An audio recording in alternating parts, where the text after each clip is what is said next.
नमस्कार दर्शकों, मैं हूं भूपेश कालरा और आप देख रहे हैं प्रातः दर्पण न्यूज़। आज हम आए हुए हैं शहीद स्मारक में और आज हमारे साथ हैं राष्ट्रीय लोकदल के राष्ट्रीय प्रवक्ता कवि पवन आगरे जी। पवन जी, आपका बहुत बहुत स्वागत है। आपका भी बहुत बहुत आभार है कि आपने इस इंटरव्यू के लिए मुझे याद किया। पवन जी, चलिए कुछ चलते चलते हम बात करते हैं। किसानों द्वारा आज भारत बंद का जो आह्वान किया गया है, तो उस बारे में आज हम आए हुए हैं, क्या कहेंगे आप?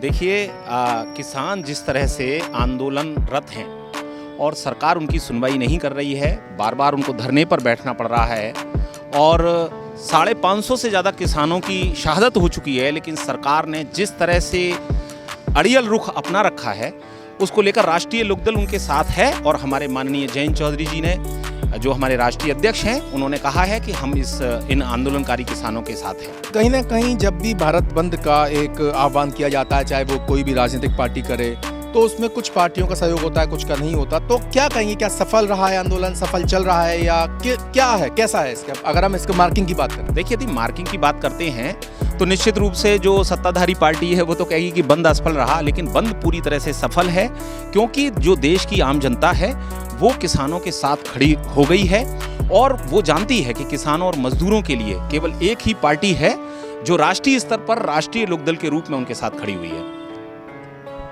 पवन जी, आपने कहा कि किसानों की एक ही पार्टी है जो खड़ी हुई है किसानों के साथ, वो है राष्ट्रीय लोकदल। तो क्या ये कहना अतिशयोक्ति तो नहीं होगा कि राष्ट्रीय लोकदल सिर्फ किसानों की पार्टी? क्योंकि देखा गया था अभी मुजफ्फरनगर में भी जब एक बहुत बड़ी पंचायत हुई थी तो किसी भी राजनीतिक, कोई और राजनीतिक पार्टी नहीं थी, वहां पे लाखों की भीड़ थी। तो उस बारे में क्या बताएंगे? देखिए, वो चूंकि एक गैर राजनीतिक महापंचायत थी किसानों की और उसके अंदर, लेकिन हमारे राष्ट्रीय लोकदल द्वारा उसको पूरी तरह से समर्थन दिया गया था और वहाँ हमारे लाखों की तादाद में हमारे कार्यकर्ता वहाँ पहुँचे थे और स्वयं माननीय जयंत चौधरी जी ने हेलीकॉप्टर से पुष्प वर्षा करने की घोषणा की थी, जिसको कि राज्य सरकार ने घबराकर अनुमति प्रदान नहीं की।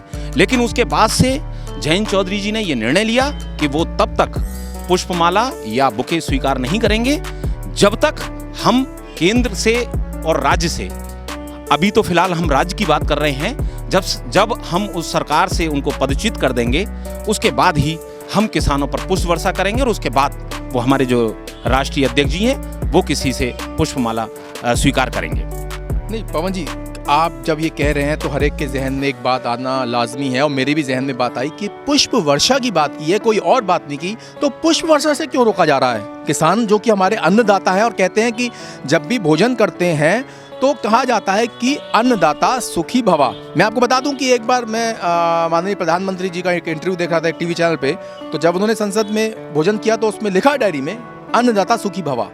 तो अब वो पुष्प वर्षा से इतना क्यों घबरा रहे हैं? देखिए, ऐसा है, कथनी और करनी में हमेशा से भाजपा के जो भी नीति निर्धारक लोग हैं उनमें मत भिन्नता रही है और हमेशा जो उन्होंने कहा है वो किया नहीं। आप देख लीजिए, सन 2014 में जिन किसानों की नीतियों के साथ ये आए सत्ता के अंदर, उसके बाद उन्होंने उसको पूरी तरह से नकारा और किसानों के साथ उन्होंने पूरी तरह से पक्षपात किया।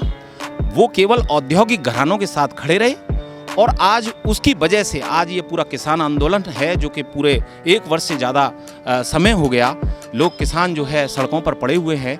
और उसके बावजूद भी यदि सत्ता उनकी बात को नहीं सुन रही है तो आप समझ सकते हैं कि इसमें सत्ता की नीयत बिल्कुल भी साफ नहीं है, क्योंकि ऐसा उन किसान आंदोलन के बिलों में क्या है जिसे वो वापस नहीं ले सकते। 550 किसानों की शहादत के बाद पूरे देश में जो उबाल है उसको भी वो झेल रहे हैं, यानी कि वो केवल एक जो औद्योगिक घराने हैं उनको फायदा पहुंचाने के लिए इस काम को कर रहे हैं। और इसके लिए हमारे जो राष्ट्रीय अध्यक्ष हैं, हमारे माननीय जयंत चौधरी जी, वो लगातार संघर्षरत हैं। हमारी राष्ट्रीय लोकदल किसानों के साथ खड़ी हुई है। आपने कहा कि वो संघर्षरत हैं और राष्ट्रीय लोकदल पूरी तरह से खड़ी हुई है। आप राष्ट्रीय प्रवक्ता हैं राष्ट्रीय लोकदल के और अभी आप राष्ट्रीय अध्यक्ष जयंत चौधरी से मिलके भी आए हैं दिल्ली में उनके निवास में। तो क्या हम कयास लगाएं कि 2022 में क्या पत्ते खोलने जा रही है राष्ट्रीय लोकदल? देखिए, जब अभी मेरी दिल्ली में मुलाकात हुई माननीय राष्ट्रीय अध्यक्ष जयंत चौधरी जी से, तो उन्होंने बताया है कि बड़े स्तर पर उनका जो भी जो हमारी राजनीतिक विचारधारा को सपोर्ट करते हैं, किसानों, मजदूरों, शोषितों और मजलूमों के साथ खड़े हुए जो राजनीतिक दल हैं, केवल उनके साथ हमारा गठबंधन होगा और निश्चित रूप से हम सरकार में सहभागी होंगे और तब हम किसानों के साथ जो आज हम उनके लिए न्याय की लड़ाई लड़ रहे हैं उसमें हमको सफलता मिलेगी। पवन जी, एक बात बताइए, आप कह रहे हैं कि हम लोग अगर सत्ता में आएंगे तो ऐसा करेंगे। क्या अभी मैं एक टीवी चैनल पे एक प्रोग्राम देख रहा था जिसमें अखिलेश यादव ने ये बात कही थी कि हमारा राष्ट्रीय लोकदल के साथ बहुत जल्दी ही एक करार होने वाला है, तो क्या उस बारे में कुछ जयंत चौधरी जी का कोई बयान नहीं आया है? देखिए, माननीय अखिलेश यादव जी ने कहा है और उस चैनल को उसको मैंने भी देखा है, जिसमें उन्होंने स्पष्ट रूप से कहा है कि हम शीघ्र ही जो राष्ट्रीय लोकदल के साथ गठबंधन है उसकी हम घोषणा करने जा रहे हैं। किंतु अभी हमारे माननीय जयंत चौधरी जी उसके बारे में पूरी तरह से आकलन कर रहे हैं, सारी सीटों का आकलन कर रहे हैं, क्योंकि जितनी सीटें हमारे द्वारा मांगी गई हैं, जो हमारा पश्चिमी उत्तर प्रदेश से लेकर जहां हमारा ये सारी चीज़ें हैं, तो उसमें अभी हम उससे संतुष्ट नहीं हैं जितनी सीटें हमें दी जा रही हैं। आधिकारिक रूप से हमारे राष्ट्रीय अध्यक्ष हैं, जब वो हमें निर्देशित करेंगे तब हम इस बारे में कोई आधिकारिक रूप से बयान दे पाएंगे, क्योंकि राष्ट्रीय प्रवक्ता के तौर पर मेरा बयान कम से कम उन्हीं का प्रतिनिधित्व करता है, इसलिए मैं इस बात को तो नहीं कहूँगा। लेकिन इतना तय है कि गठबंधन हमारा किसी भी राजनीतिक पार्टी से हो, वो भाजपा से नहीं होगा, क्योंकि हम किसानों की, मजदूरों की, शोषितों की, इन लोगों की हम लड़ाई लड़ रहे हैं और उसके लिए हमारी पार्टी खड़ी हुई है, तो उनसे हमारा गठबंधन बिल्कुल नहीं होगा। तो कहीं ना कहीं आप ये इशारा कर रहे हैं कि 2022 में क्या भाजपा नहीं आ रही है? निश्चित रूप से। बताइए कैसे आ जाएगी? आज आप देखिए, चाहे वो गैस हो, पेट्रोल हो, डीजल हो, इसकी कीमतें कितनी आसमान को छू रही हैं। और आप देख लीजिए, हर चीज़ के अंदर महंगाई, जिस महंगाई के लिए ये लोग आंदोलन करते थे, आज उस महंगाई पर कोई बोलने वाला नहीं है। सरकार जो चाह रही है वो कर रही है, मतलब किसी कोई ना रोकने वाला ना टोकने वाला, और यदि कोई अपनी आवाज़ उठाता है तो उस पर ये तमाम मुकदमे लाद देते हैं। तो इस तरह की चीज़ें कर रहे हैं, ये बिल्कुल निरंकुश सरकार हो चुकी है पूरी, जो एक तरह से कहते हैं अत्याचारी शासन उनका चल रहा है। तो निश्चित रूप से जनता इनको उखाड़ फेंकने के लिए इस समय पूरी तरह से आंदोलनरत है और अंदर से ये मानकर बैठी हुई है कि जब तक हम इसे नहीं हटाएंगे तब तक हमारा उद्धार नहीं होने वाला।